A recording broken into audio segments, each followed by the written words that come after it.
Masyarakat perlu segera membuang apa sahaja stigma negatif mengenai landak raya yang dikatakan sebagai haiwan pemangsa. Pengusaha Pusat Santuari dan Pembiakan Landak Raya, Mahazir Abdul Hamid memberitahu sekaligus usaha memastikan haiwan eksotik itu daripada terus pupus di dunia ini.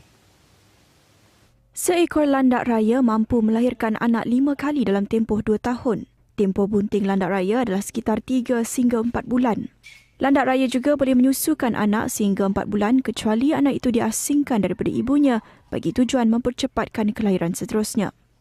Okey, sebenarnya bila kita ambil inisiatif untuk buka pusat pembiakan dan santuari landak ni, matlamat kita fokus kepada kesedaran orang ramai supaya dibuang segala stigma negatif tentang landak ni. Sebab orang ramai di luar menganggap landak ni memanah, tapi sebenarnya landak tidak boleh memanah.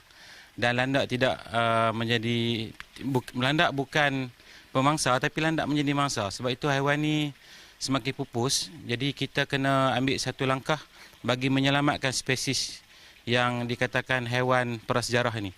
Jadi selain pada itu, landak juga merupakan haiwan yang menjadi sumber perubatan.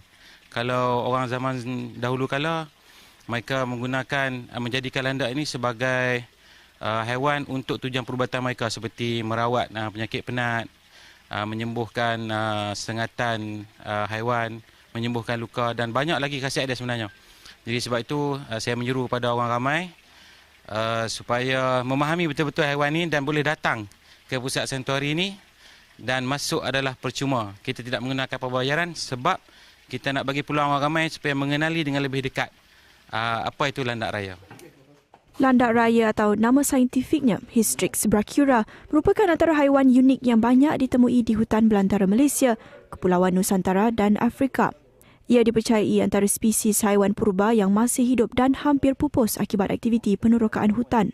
Seekor landak raya boleh menghabiskan makanan hampir 1 kilogram sehari. Pusat Sanktuari dan Pembiakan Landak Raya itu terletak di Jenery, kira-kira 50 km dari Bandar Alustar.